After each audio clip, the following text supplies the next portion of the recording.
And welcome back. All right, Tom, are you familiar with the genre soft rock? And if so, what do you think of that? First, yes. Okay.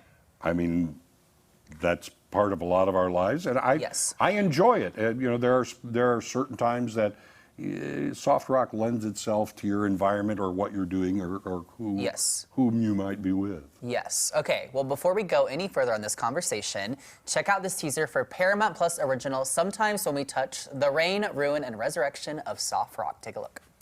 Those songs are so good. For the first time, witness the soft rock revolution. This is like a movement.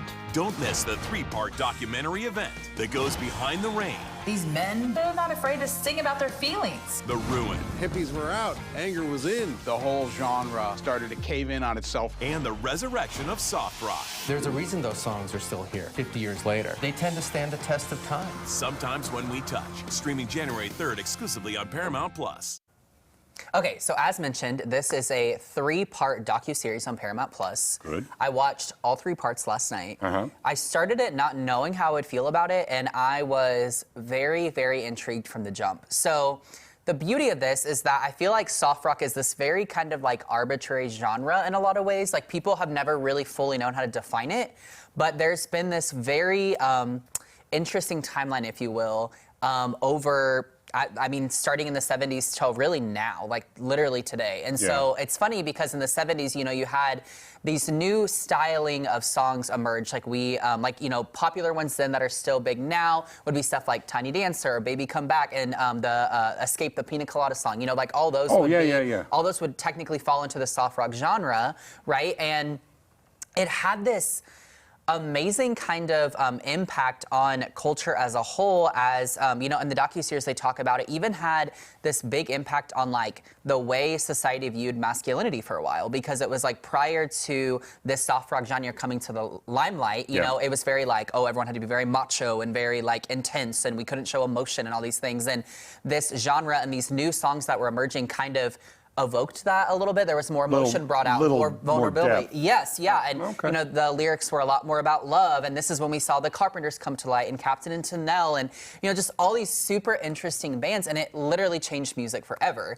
Now, the interesting part that this docuseries dissects is obviously it had this great emergence, and it was really big for a while, and people are still familiar with it, but in the 80s and beyond, it kind of took a big hit, if you will, because like punk rock and that tougher masculinity came back into the picture. And then and going into the 90s, we had like adult contemporary come into the mix with like the big ballads and stuff like that. So we really saw all that whole genre that built up for so long just kind of fall.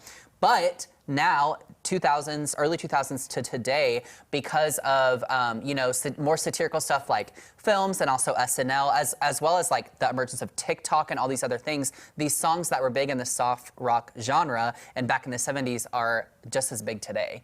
And it's so fascinating to me. It is good music. Yeah, absolutely. You know, the one I like, when you talk about Tiny Dancer, that's one of the things people always talk about, Hold Me Close or Tony Danza, because they're mistaking it. But yeah, soft rock, I mean, they have, you know, stations that are devoted to soft rock. Or some of it is, I can't remember what it's called, sailing rock or boating rock. Yacht rock.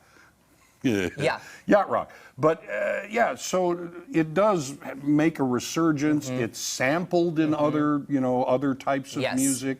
So yeah, it's a kind of a backbone that runs through a lot of genres of music. Yeah, and you touch on some really important things there, because in the docuseries they speak with radio DJs from back in the day who were really big on these soft rock stations, and how they kind of also helped curate this big phenomenon that came to be, you know. And then even now you've got yacht rock, which kind of started out more as like a joke, if you will, but over time it's been taken a lot more seriously, and it's a whole different world that people are really just diving into and enjoying. And it's just, I don't know, I think it's so fascinating. And in the docuseries, they get so many different kinds of artists that are still big today.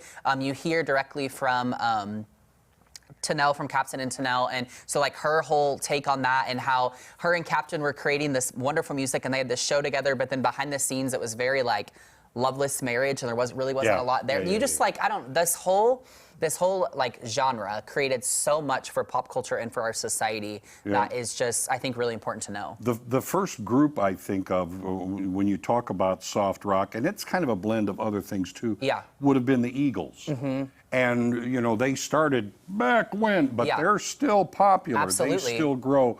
So you do see how their music kind of crops up every now and then. Well, you know, and you think of bands too, like Fleetwood Mac is still so huge today, and they were big in this era. Or another big one they talk about in the docuseries is Africa by Toto. I mean, that song has never died. Oh, yeah. It has always lasted, which is just really interesting. And you'll find it in movies and things like, Yes, so it's everywhere. All right, so Sometimes When We Touch, available to stream right now on Paramount Plus. You have to go check it out. All right, coming up, Zulily has a birthday coming up, and they're letting you in on the fun. That's right. Learn about their exclusive winter offers after the break.